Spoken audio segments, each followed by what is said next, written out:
When I was young, my family lived overseas. I lived in Indonesia for a few years. And my mother, she didn't have the money to send me where all the American kids went to school. But she thought it was important for me to keep up with an American education. So she decided to teach me extra lessons herself, Monday through Friday. But because she had to go to work, the only time she could do it was at 4:30 in the morning. But whenever I'd complain, my mother would just give me one of those looks and she'd say, "This is no picnic for me either, Buster." So I know that some of you are still adjusting to being back at school, but I'm here today because I have something important to discuss with you. My father left my family when I was 2 years old, and I was raised by a single mom who had to work and who struggled at times to pay the bills and wasn't always able to give us the things that other kids had. There were times when I missed having a father in my life. There were times when I was lonely and I felt like I didn't fit in. So I wasn't always as focused as I should have been on school. And I did some things that I'm not proud of. And I got in more trouble than I should have. And my life could have easily taken a turn for the worse. But I was lucky. I got a lot of second chances. And I had the opportunity to go to college and law school and follow my dreams. My wife, our First Lady, Michelle Obama, she has a similar story. Neither of her parents had gone to college, and they didn't have a lot of money. But they worked hard, and she worked hard so that she could go to the best schools in this country.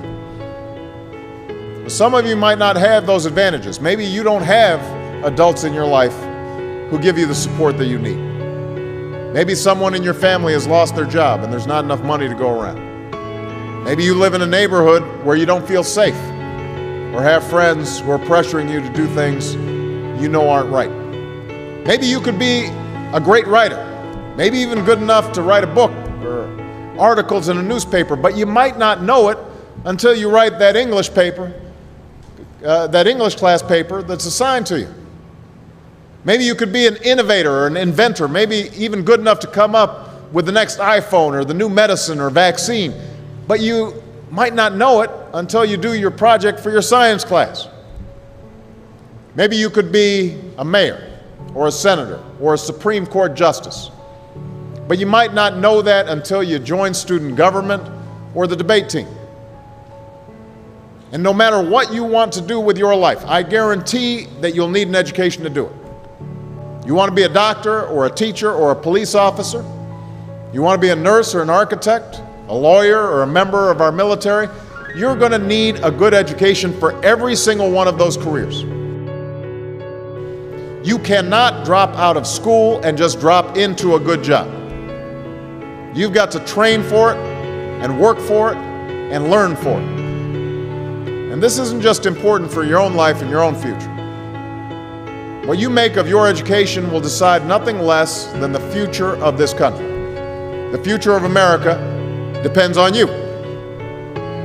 What you're learning in school today will determine whether we as a nation can meet our greatest challenges in the future.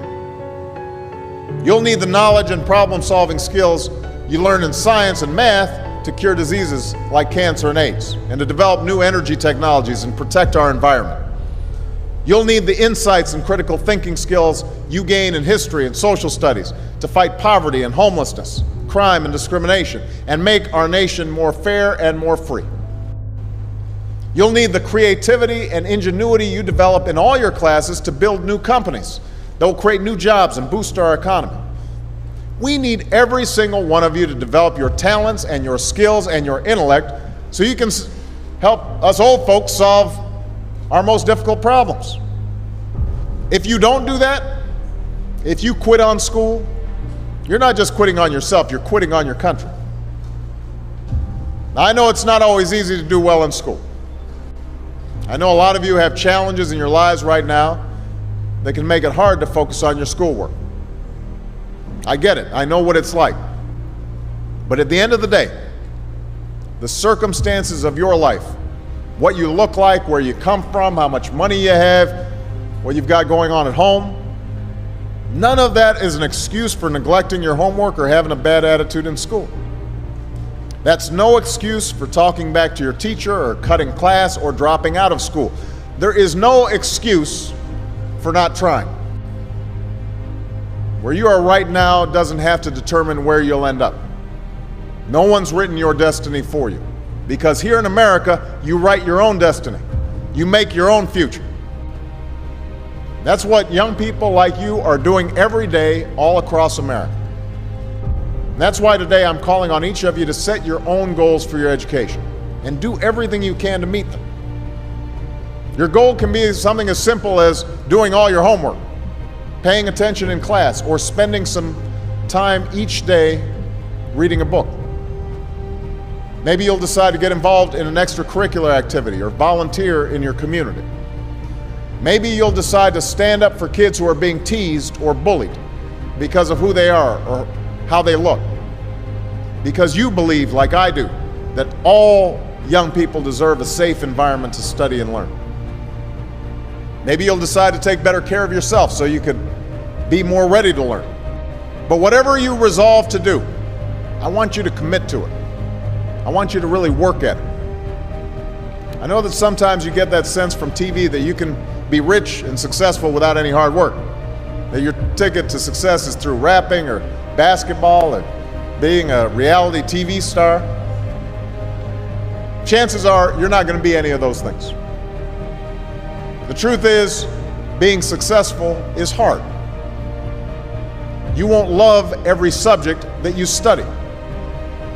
You won't click with every teacher that you have. Not every homework assignment will seem completely relevant to your life right at this minute. And you won't necessarily succeed at everything the first time you try. That's okay. Some of the most successful people in the world are the ones who've had the most failures. J.K. Rowling, who wrote Harry Potter. Her first Harry Potter book was rejected 12 times before it was finally published. Michael Jordan was cut from his high school basketball team. He lost hundreds of games and missed thousands of shots during his career. But he once said, "I have failed over and over and over again in my life, and that's why I succeed." These people succeeded because they understood that you can't let your failures define you. You have to let your failures teach you. You have to let them show you what to do differently the next time. So if you get into trouble, that doesn't mean you're a troublemaker. It means you need to try harder to act right. If you get a bad grade, that doesn't mean you're stupid. It just means you need to spend more time studying. No one's born being good at all things. You become good at things through hard work. You're not a varsity athlete the first time you play a new sport. You don't hit every note the first time you sing a song. You've got to practice. The same principle applies to your schoolwork. You might have to do a math problem a few times before you get it right. You might have to read something a few times before you understand it.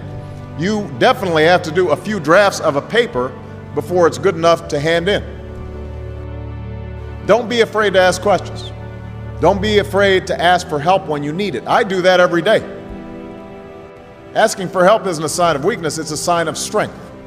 Because it shows you have the courage to admit when you don't know something, and that then allows you to learn something new. So find an adult that you trust, a parent, a grandparent, or a teacher, a coach, or a counselor, and ask them to help you stay on track to meet your goals. And even when you're struggling, even when you're discouraged, and you feel like other people have given up on you, don't ever give up on yourself. Because when you give up on yourself, you give up on your country. The story of America isn't about people who quit when things got tough. It's about people who kept going, who tried harder, who loved their country too much to do anything less than their best.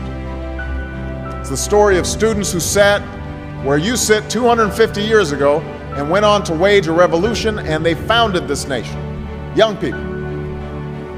Students who sat where you sit 75 years ago, who overcame a depression and won a world war, who fought for civil rights and put a man on the moon. Students who sat where you sit 20 years ago, who founded Google and Twitter and Facebook and changed the way we communicate with each other. So today, I want to ask all of you, what's your contribution going to be? What problems are you going to solve? What discoveries will you make? What will a president who comes here in 20 or 50 or 100 years say about what all of you did for this country? You know, your families, your teachers, and I are doing everything we can to make sure you have the education you need to answer these questions. I'm working hard to fix up your classrooms and get you the books and the equipment and the computers you need to learn. But you've got to do your part too. So I expect all of you to get serious this year. I expect you to put your best effort into everything you do. I expect great things from each of you. So don't let us down. Don't let your family down or your country down. Most of all, don't let yourself down. Make us all proud.